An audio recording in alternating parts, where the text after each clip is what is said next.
kasih. Biar ini ungkapan hati kami bahwa Allah yang kami sembah, Allah yang hidup, perkasa, dahsyat dan baik. Terima kasih Tuhan, kami sudah memuji dan memuliakan kebesaran Tuhan dalam hidup kami. Berkati firman-Mu, berkati kami semua yang mendengar dan menyampaikan. Terlebih kami harus melakukannya, maka kami akan benar-benar merasakan bahwa Allah yang kami sembah, Allah yang hidup, Allah yang kami sembah, Allah yang dahsyat, Allah yang kami sembah, Allah yang luar biasa. Terima kasih Tuhan, sehingga kami mengalami mujizat-mujizat-Mu. Berkati kami semua, sedang jemaat saat Immanuel Tuhan hidup ini. Dalam nama Yesus kami berdoa dan bersyukur. Amin. Puji Tuhan. Shalom Bapak Ibu, silakan duduk. Terima kasih buat Bapak Ketua Satri dan BPH memberikan kesempatan kembali ya, kami bisa melayani Bapak Ibu dan jemaat Satri Immanuel Biung. Puji Tuhan, ya pasti kita semua tetap belajar house family ya. Dulu secara tatap muka, sekarang secara virtual. Dulu orang virtual itu jarang ya, sekarang sudah tidak heran. Kenapa? Mau tidak mau, suka tidak suka, kita dibatasi. Dibatasi dalam berdagang, usaha, dibatasi dalam bersosialisasi, bahkan dibatasi dalam beribadah dengan Tuhan. Mau, sungguh tidak nyaman ya. Tetapi mau tidak mau, suka tidak suka, itulah yang kita hadapi, yang harus kita lalui. Tapi percayalah, Tuhan berkata di mana kita hadir, Tuhan beserta dengan kita. Amin. Di dalam keterbatasan, Tuhan tetap bersama kita. Amin. Materi house family kita yaitu diambil dalam Tuhan Markus pasal 5 ayat 1 sampai 43 dengan tema Tuhan menyertai, melangkahlah. Materi house family ini saya percaya kalau para BPS sudah dikasih ya, Pak Ketua dan BPA lainnya, atau para pemandu mungkin dikasih oleh Pak Ketua area Pak Stefanus. Kita akan baca untuk ayat ini. Matius pasal 5 ayat 1 sampai 43. Oh, panjang banget Pak Gosal, memang itu. Tapi saya akan menceritakan bagaimana kisah tentang seorang yang dirasuki dan dibebaskan oleh Tuhan Yesus. Di sini katakan pasal 5, lalu sampailah mereka di seberang danau di daerah orang Gerasa. Baru saja Yesus turun dari perahu, datanglah seorang yang kerasukan roh jahat di perkuburan menemui dia. Orang itu diam di sana dan tidak ada seorang pun lagi yang sanggup mengikatnya sekalipun dengan rantai, karena sudah sering dibelenggu dan dirantai, tetapi rantainya diputuskannya sehingga tidak ada lagi seorang yang cukup kuat untuk menjinakkannya. Siang malam ia berkeliaran di perkuburan dan di bukit-bukit sambil berteriak-teriak dan memukuli dirinya dengan batu. Ketika ia melihat Yesus dari jauh, berlarilah ia mendapatkannya, lalu menyembahnya. Sekian pembahasan kita. Nanti akan saya menjelaskan dari satu pasal tersebut ini. Kita tahu bahwa Yesus datang ke dunia bukan untuk orang suci, tapi dia datang ke dunia untuk orang berdosa supaya diselamatkan. Amin. Karena semua orang telah berbuat dosa dan telah kehilangan kemuliaan Allah. Nah, suatu ketika Yesus sedang melanjutkan misi Allah, dia keluar dari berjalan di Danau Galilea, lalu dia tiba di suatu daerah bernama Gerasa. Nah, kita melihat waktu Yesus tiba di Danau Gerasa, apa yang terjadi? Ada orang yang kerasukan setan. Dan Bapak Ibu tahu kok ayat selanjutnya katakan waktu Yesus melihat orang kerasukan setan ini enggak cuma satu setan. Waktu Yesus bertanya, siapa kamu? Siapa kamu? Apa urusanmu dengan kami? Katanya, hei Yesus anak Allah yang tinggi, karena engkau jahat, keluarlah dari orang ini. Siapa namamu? Jawabnya, namaku Legion, yang artinya banyak. Legion pada zaman Romawi, kalau disebut legion itu tentara army pasukan darat. Satu batalion. Kalau satu kompi 300-an. Kalau satu batalion lebih dari beberapa kompi. Dikatakan kalau zaman Romawi, kalau legion itu minimal satu kompi itu 6.000 pasukan tentara. Tetapi ada juga sampai 12.500. Nah bayangin Bapak Ibu, orang ini dirasuki setan, iblis yang bernama legion, yang artinya banyak. Apa terjadi kalau diserang 6.000 orang? Satu setan aja lebih, maaf, bukan kita memuji, satu setan saja itu kekuatannya dahsyat ya. Saya pernah suatu ketika, waktu kita berdoa di doa malam di Ambengan, waktu itu ada sepasang suami istri, memang sudah dikonselin Pak Melvin, bermasalah, tapi ada, ya sampai bermasalah, sampai dibawa orang Kristen, tapi ya Kristen lah. Pindah di apartemen, daerah mana ya, apartemen bagus kan ya. Dibawa Pak Melvin untuk berdoa di Ambengan, didoakan. Dan apa terjadi? Ketika di dalam doanya, orang ini, ibu ini nama histeris, bermanifestasi. Udah mulai mata menjulang, udah mulai mau suara-suara aneh udah mulai keluar dari mulutnya, udah mengerikan. Langsung didoakan, dipinggirkan. Dan apa yang terjadi setelah ibadah 8:30 masih jalan terus. Ya, saat itu yang hadir Pak Teguh, Om Makai Hatu, saya dan Pak Melvin. Ada Pak Puji dan beberapa orang JB, Pak Bamba dan lainnya. Ini setelah makin selesai doa, makin jadi reaksinya, dahsyatnya. Berguling-gulingan di lantai. Kita mulai berdoa. Enggak cuma 1 kali, 2, 3 kali, sampai 1 jam lebih ya kita mendoakan. Itu satu setan kita doakan luar biasa. Kita udah tangki dalam Yesus, keluar, diam. Tapi itu mulai wah setan mana lagi nih keluar. Kita tangki lagi, Pak sampai 2 kali, keluar kau setan, dalam nama Yesus. Wow, seperti suara binatang. Wih setan apa lagi? Yang paling menggelikan dan paling najis, maaf ya, yang kurang bagus. Dia sampai suaminya, dia peluk suaminya dan maaf, mau bersentuhan dengan suaminya. Lalu kita bergumul, langsung saya tarik dia, tumpang tangan, pergi, hei setan zina, keluar dalam nama Yesus. Kalian berkata, bukankah ini kau inginkan? Wow, suaranya suara nenek. Tapi maaf, seperti setan cabul, karena dia berusaha merangkul suaminya dan duduk tengkurap. Wah, itu kita berdoa, nyanyi, berdoa, baca Alkitab, nyanyi, berdoa hampir 1 jam. Padahal tak boleh saja. Dan setelah itu didoakan lagi, dikonsel lagi yang mau memakai hatu, akhirnya pulang, dan ini pun banyak konsen dan doa, tak cukup. Itu 1 jam 1 setan. Bayangin kalau ini kerasukan minimal 6.000 setan. Kekuatan manusia terbatas. Ini setan melebihi dari manusia, karena dia ribuan tahun hidupnya. Sejak Lucifer jatuh, ribuan tahun, kita aja berapa tahun hidup di dunia ini.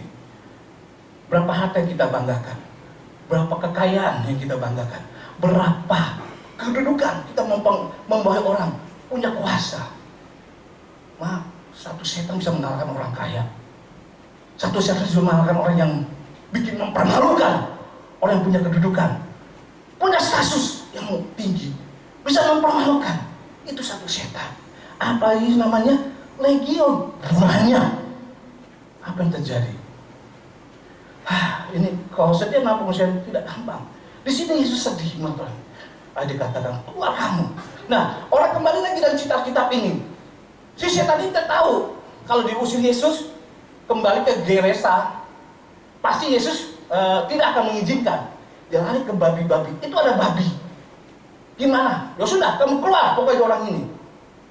Dia mau bebas orang ini dan dia setan itu merasuki babi. Babi di situ ada 2.000 babi, 2.000 ekor yang sedang, bukan yang tua. Saya ingatkan 2.000 itu babi masuk dan ke jurang dan jatuh. Saya bisa bayangin 2.000 babi. 1 ekor babi aja itu, kalau saya lihat Google di daerah NTT 1.200.000 harganya per ekor babi sedang. Kalau babi tua lebih mahal lagi 1,5. Ini memang nggak kira babi sedang 1 ekor. 1.200.000 dikali 2.000, saya kalkulasikan 1.400.000.000. Wow, begitu mahal harganya ya. Tapi Yesus datang menyelamatkan orang berdosa, orang yang tidak mampu, yang membutuhkan Tuhan, bukan orang kaya, bukan orang sehat, bukan orang yang punya kekuatan rohani yang dahsyat, soal rohani tidak. Dia mencari orang yang lemah untuk dibebaskan, dikembalikan menjadi anak Allah. Wow. Tapi pintas iblis, dia tahu kalau dia jatuh ke babi itu, terus Yesus pergi ke Gerasa, dia bisa mempengaruhi orang Gerasa tersebut. Dia bisa mencamplok kembali, karena orang Gerasa itu adalah orang yang tidak percaya kepada Tuhan. Buktinya apa? Pemilik babi itu memang rugi ya, 1.400.000.000. Dia usir Yesus. Harusnya dia tahu orang yang sudah ditolong selamatkan ini, tidak ada orang yang seperti Tuhan Yesus yang bisa menyembuhkan, menyelamatkan orang yang seperti ini. Walaupun harganya mahal untuk menyelamatkan orang keluar dari kerasukan setan itu 1.400.000.000. Tapi yang punya ini keluar tidak suka. Lebih baik orang itu berdosa, dia tetap kaya karena punya babi. Nah ini orang Galatia yang tidak kenal Tuhan, yang tahu cuma hanya cari duit, tidak perlu Tuhan. Makanya iblis ini pintar, tetap dia nggak masuk ke dalam babi, bukan diusir ke orang lain. Pasti Yesus tidak akan suka. Berpolitik juga berarti iblis ini. Nah Bapak Ibu, dan akhirnya orang ini selamat. Ketika orang selamat, orang lihat bebas, dan akhirnya Yesus tinggalkan orang tersebut. Memang diusir dan pemilik babi dan juga satu kampung orang Gerasa. Nah orang ini datang, Tuhan izinkan aku ikut melayanimu Tuhan, karena dia sudah melihat kasih Tuhan yang di dalam dan melihat kuasa Tuhan yang luar biasa. Dia mau jadi pengikut Tuhan. Dan apa yang terjadi? Tidak. Pulanglah ke keluargamu, pulanglah ke kampungmu, dan beritakan apa yang sudah Tuhan perbuat bagimu kepada banyak orang. Akhirnya orang itu memberitakan kebahagiaan tersebut. Dari pembacaan ini Bapak Ibu, ada dua hal yang kita pelajari bersama-sama pagi ini. Yang pertama,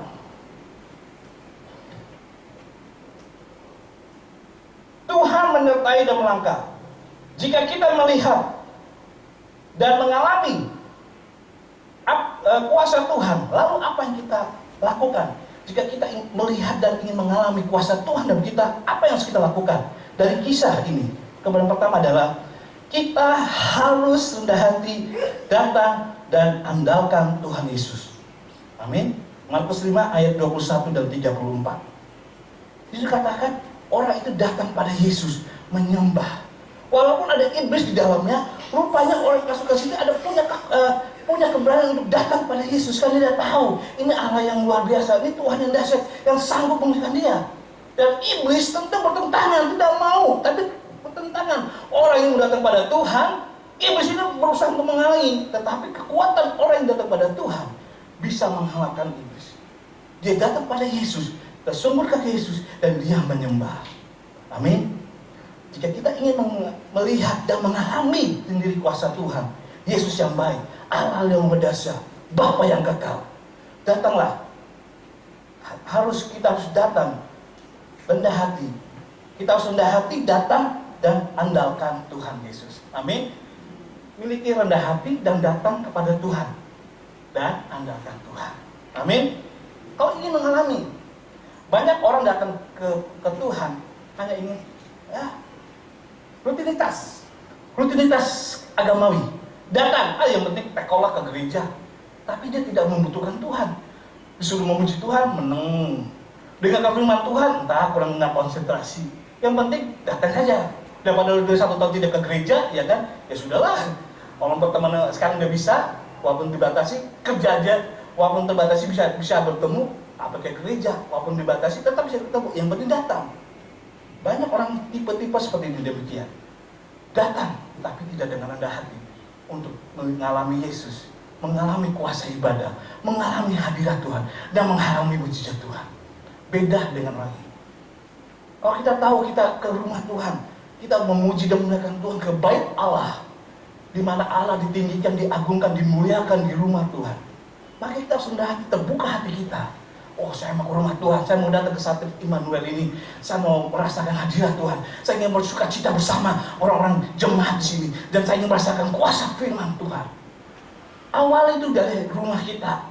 Tuhan, saya mau datang ke rumahmu, saya mau ingin memuji Tuhan bersama teman-teman, jemaat-jemaat, bersekutu, supaya saya bisa mengalami kasih Tuhan, merasakan damai Tuhan, merasakan kuasa Tuhan. Karena sepanjang ini udah mumet dengan pekerjaan, mumet dengan persoalan pandemik COVID-19, mempengaruhi pekerjaan merosot, takit-takit menurun, bahkan kesehatan juga terganggu. Berapa banyak jemaat di Ambangan yang sudah kena terpapar COVID? Ada yang selamat, ada juga yang meninggal. Tidak memilih status apakah itu orang rohani atau tidak rohani, pelayan Tuhan atau jemaat Tuhan, semua bisa kena. Kok kita nggak hati-hati dan mengandalkan Tuhan?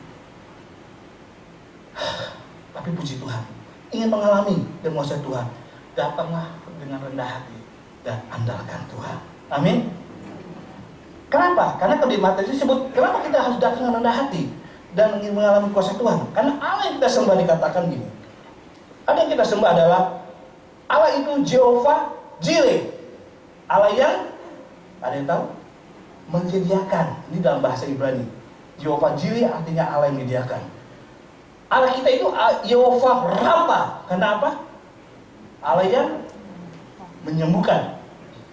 Allah itu Jehovah Nisi. Karena itu Allah panji kemenangan. Yang memberikan kemenangan dalam persoalan hidup kita. Allah yang kita sembah itu Jehovah Shalom. Allah yang memberikan damai sejahtera. Allah yang kita sembah itu kan adalah Allah Jehovah Kades. Allah kebenaran bagi kita.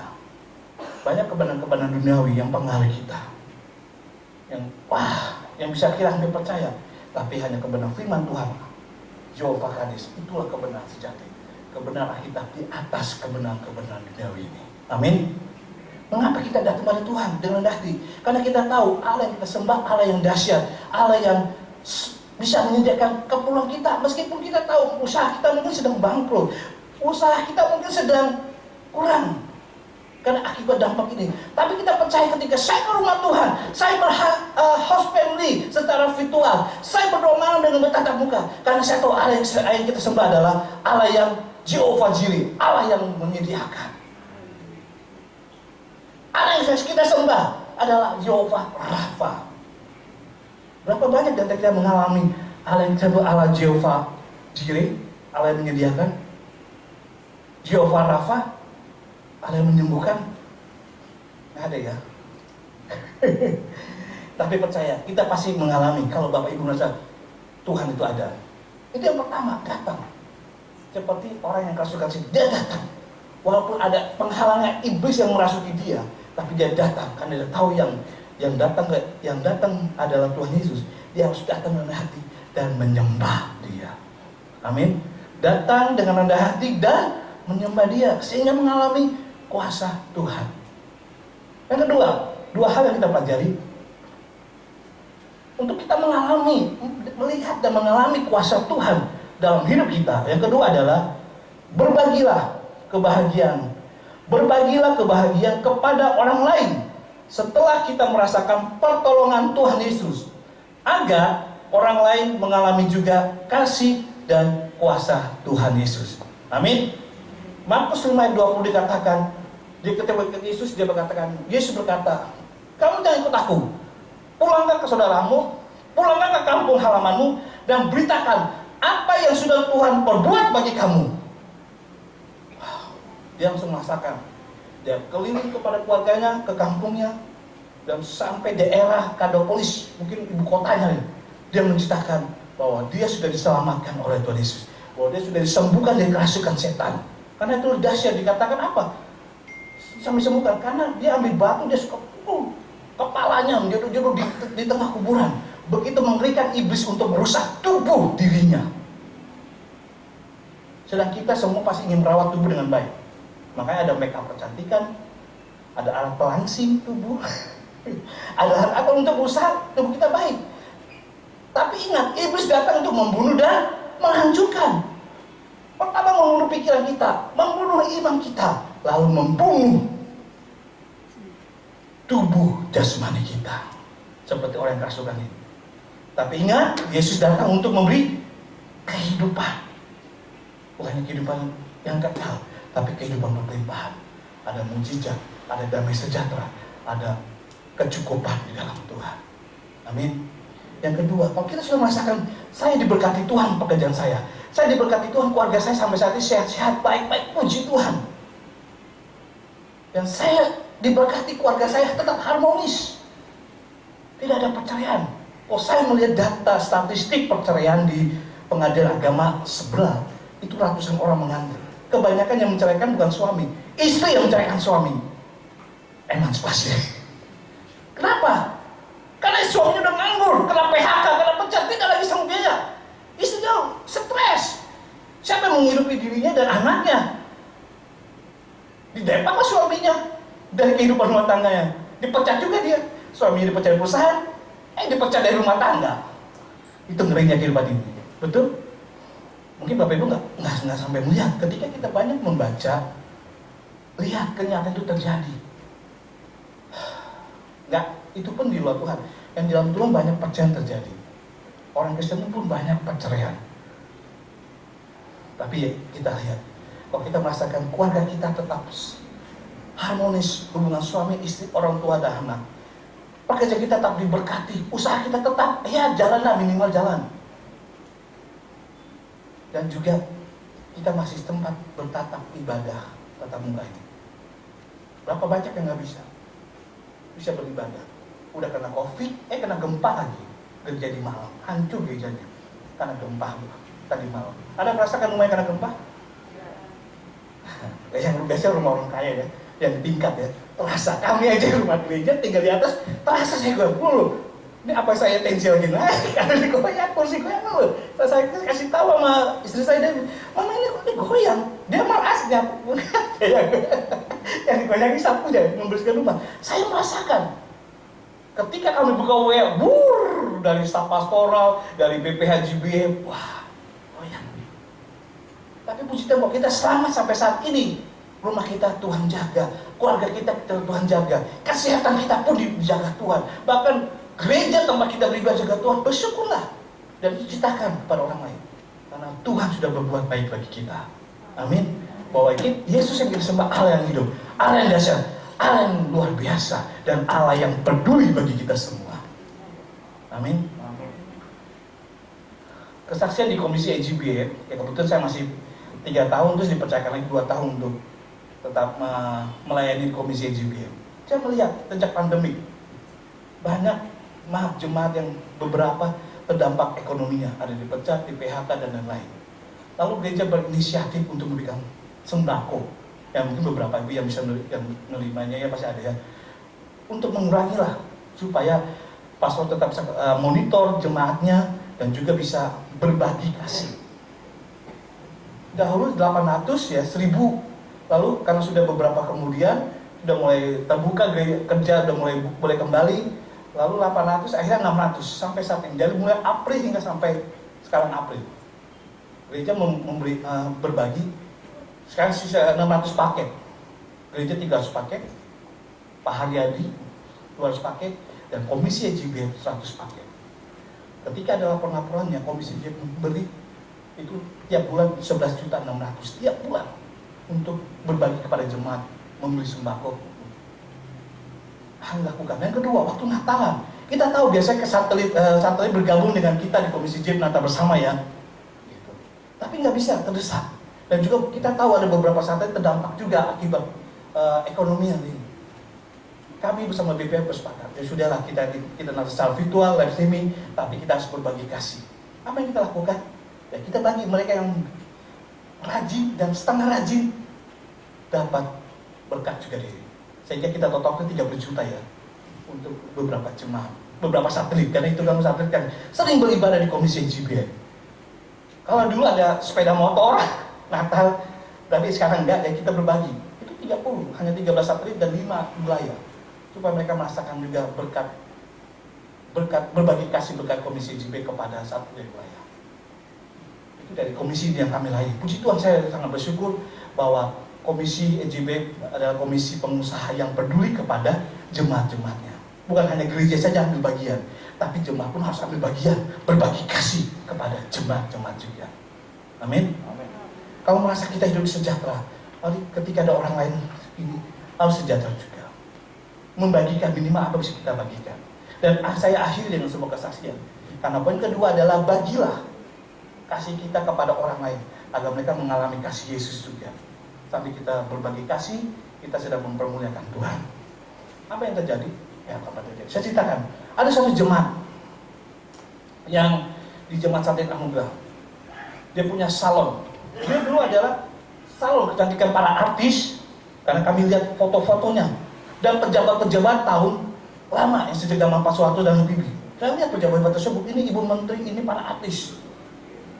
Dan dia juga sudah berkeliling kepada beberapa gubernur Amerika. Saya lihat, ini waktu saya di Amerika, ini waktu saya ada di Paris. Wih, hebat juga. Ibu ini bisa latar belakangnya dahulu. Cuma dia tidak kenal Tuhan, dia Buddha. Pokoknya. Lalu kedua, agamanya, kepercayaan saja. Gunung mana nggak dia datangi untuk sembah? Gunung Kawi, Gunung Semeru, pokoknya di mana ada penyembahan pesugihan dia datang. Jangan hanya menyembah saja. Penyembah. Tapi puji Tuhan, suatu ketika ada seorang teman yang sahabat yang mengenal Tuhan, dikatakan, ayo ke gereja yuk. Sesama orang Chinese, ini saat dia sering ke salonnya tersebut, oh dia bersaksi tentang Yesus, enggak, terima kasih. Suatu ketika dia ngasih Alkitab. Udah harus baca disimpan aja. Tapi ketika suatu saat tiba-tiba Roh Kudus menggerakkan hatinya untuk membuka Alkitab, di situ dia merasakan mengenal Yesus. Setelah itu akhirnya ketika temannya ngajak yuk ke gereja, dia masih di Jakarta, ayo ke gereja. Ketika di gereja dia dijamah Tuhan. Akhirnya dia punya komitmen, baiklah, aku tinggalkan kemewahan yang pernah dapati, bahkan juga aku tinggalkan kepercayaan yang lama, pesugihan dan lain-lain gitu ya. Oke. Lalu apa? Saya harus pergi ke tempat lain. Kalau saya tetap di Jakarta, saya akan dikerubungi dengan komunitas dia. Sama-sama dunia salon, dunia artis, dan dunia yaitu kepercayaan. Datangi tempat-tempat pemujaan, Gunung Kawi, Gunung Semeru dan lain-lainnya. Di mana ada pemujaan dia datang. Dia tinggalkan, Tuhan gerakkan dia datang ke Surabaya. Di Surabaya tidak punya siapa-siapa, tapi dia punya Tuhan. Dia katakan, Tuhan, aku mau ikut Tuhan. Tapi sambil dia mau berusaha juga buka salon. Apa terjadi? Tuhan gerakan. Yang Tuhan pakai untuk menolong ibu ini, untuk membuka salon dan tempatnya orang Muslim. Karena dia ibu ini selalu bercerita tentang Yesus. Ada sudah, Bu, kamu tinggal di sini, pertama sewa, bayar. Dan sewa untuk kosnya, sewa untuk tempat usaha salonnya. Oke, dia bayar, tapi ibu ini selalu ke gereja di Santet Anugerah. Dan kalau bersama yang pemilik kan bosnya ini, yang punya salon, yang punya kontrakan ini, kos-kosannya sampai banyak. Dia bercerita sama ibu ini, bosnya. Dan ibu tertarik. Bu, kalau itu doakan saya lah, kalau saya mau kerja. Bu, saya punya usaha ini, doakan saya.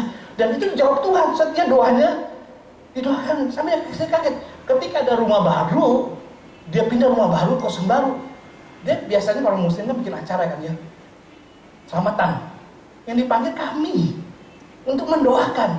Bahkan dia pun hadir di situ. Ya, kami sama-sama berdoa kepada ibu ini yang belum percaya Tuhan, untuk Tuhan jamah hatinya dan Tuhan berkati kehidupan keluarga dan ini. Melalui ibu yang salon ini. Karena saya bercerita, Tuhan kasih dia, Tuhan berkati dia dan dia beribadah dengan rajin. Itu karena dia sudah dijamah Tuhan. Kasih aku pertama bercerita. Lalu kedua dia komitmen bercerita pada kami. Ibu ini berkata, Tuhan berkati saya kalau saya di bulan Desember, karena saya sudah punya catatan beberapa jemaat yang mau dia tolong, yang mau dikasih berkat. Supaya apa yang dia diberkati, dia juga mau berbagi. Benar Bapak Bu, dia berdoa untuk kebaikan, Tuhan kabulkan, bukan untuk dirinya. Salonnya makin ramai di bulan Desember, lalu dia kasih, maka diseluruhi Santet Anugerah sinterklasnya Anugerah dulu. Berbagi amplop kepada jemaat-jemaat yang dia tahu berkekurangan. Lalu di Lebaran dia juga demikian, karena dia sering bersaksi kepada orang yang sapu-sapu jalanan, tukang jualan di pinggir jalan. Tuhan di Lebaran itu juga berkati salon saya, supaya saya juga bisa berbagi kasih. Tuhan benar, walaupun berbagi kasihnya bukan jemaat Tuhan yang tidak kenal Tuhan, tapi karena dia punya kasih sambil dia bersaksi tentang Yesus yang sudah menyelamatkan dan memberkatinya. Tuhan dengar, dijawab. Diberkati salonnya dan berbagi kasih ampau kepada pedagang-pedagang dan orang yang sapu-sapu jalanan. Dia berkata, karena saya sudah diselamatkan, saya mau belajar menyelamatkan orang untuk mengenal Yesus. Karena saya dipelihara Tuhan, saya mau belajar untuk mengenal orang lain dengan berkat Tuhan yang diberikan pada saya. Amin. Berapa banyak Bapak Ibu yang sudah dipelihara Tuhan sampai saat ini?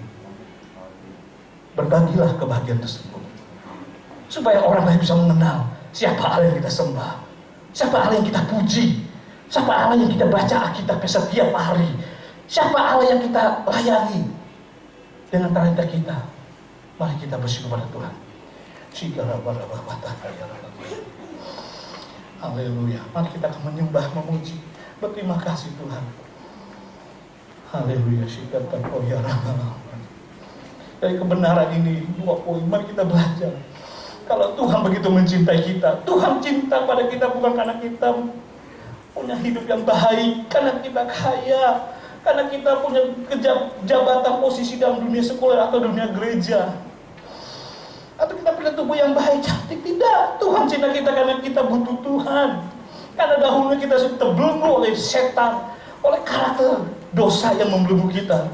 Tapi puji Tuhan kalau sampai kita bisa diselamatkan Tuhan dan merasakan mujizat Tuhan, itu karena Tuhan cinta sama kita. Dan Tuhan ingatkan, jangan kita egois. Berbahagialah kebahagiaanmu, berbagilah apa yang sudah Tuhan berkati kamu. Haleluya. Angkat tangan kita ke atas dan berkata, Tuhan, hidup ini adalah kesempatan. Hidup ini untuk melayani Tuhan. Karena Tuhan sudah layani aku. Karena Tuhan sudah selamatkan aku. Karena Tuhan sudah memberkati aku. Karena Tuhan sudah pelihara hidupku. Hidup ini adalah kesempatan. Terima kasih Tuhan. Angkat tangan dan berkata, hidup ini adalah kesempatan. Tuhan biarlah sidang jemaat satelit Immanuel yang mengangkat tangan. Aku berdoa, setiap tangan yang terangkat, tolonglah mereka untuk terus menjadi saksi Tuhan, berbagi kasih Tuhan, berbagi kuasa Tuhan, berbagi pengalaman indah bersama Tuhan, sehingga mereka bisa bercerita kepada tempat di mana mereka berada, dalam rumah tangga, dalam pekerjaan usaha. Siapakah Yesus Allah yang kami sembah? Haleluya. Terima kasih Tuhan. Angkat tangan dan berkata,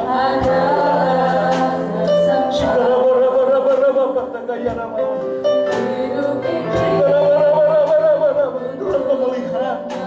Aku percaya ketika aku mengasihi Tuhan, Tuhan tidak tinggal diam diri. Ketika aku melayani dan berbagi kasih dan berbagi kuasa dan berbagi berkat kepada orang lain, aku percaya Tuhan tidak tinggal diam diri. Karena Tuhan tidak pernah berhutang bagi kami ketika kami mengasihi Tuhan dan berbagi kasih Tuhan. Tuhan, karena tangan-tangan terangkat dalam nama Yesus, dalam nama Yesus. Nanti Ibu Pendeta Devi yang berdoa buat Bapak Ibu yang mengangkat tangan berkata, Tuhan tolonglah saya.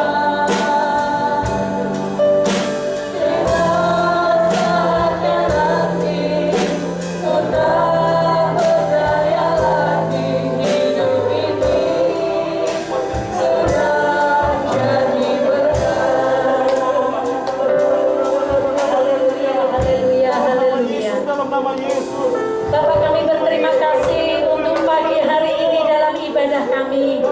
Kami percaya Roh-Mu hadir di tengah-tengah kami. Firman-Mu mengajarkan kami untuk kami mengandalkan Tuhan dalam hidup ini. Dalam segala situasi dan keadaan, biar kami dengan kerendahan hati datang kepadamu. Tuhan yang berkuasa, Tuhan yang peduli dengan hidup kami, Tuhan yang sanggup menolong kami. Terima kasih Tuhanku, terima kasih Yesusku. Dan tolonglah kami ketika kami sudah mengalami pertolongan Tuhan, kami sudah mengalami keselamatan dari Tuhan. Ajar kami berbagi kasih kepada orang lain, membagikan cinta kasih Tuhan kepada orang lain, sehingga orang lain boleh diselamatkan. Dan ketika Tuhan sudah memberkati hidup kami, ajar kami juga peduli kepada orang lain, mengasihi orang lain sebagaimana Tuhan mengasihi kami. Ikiatakan ramo yaya sikata kaya takkan ramo. Ikiatakan ramo yaya sikata kaya takkan ramo. Berkati gerejamu satelit Immanuel Wiyung Tuhan. Dalam nama Yesus berkatilah gereja ini Tuhan. Setiap PPH Tuhan memberkati, setiap pengurus Tuhan memberkati, setiap pelayan Tuhan diberkati, setiap jemaat Tuhan diberkati. Gereja ini akan terus bertumbuh. Ikatakan ramo yaya sikata kaya takkan ramo. Ikatakan ramo yaya sikata kaya takkan ramo. Yang sakit disembuhkan, yang kekurangan Tuhan cukupkan, yang sedang ada masalah Tuhan berikan jalan keluar. Terima kasih Tuhan, terima kasih.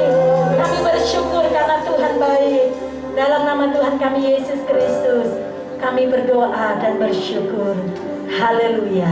Amin.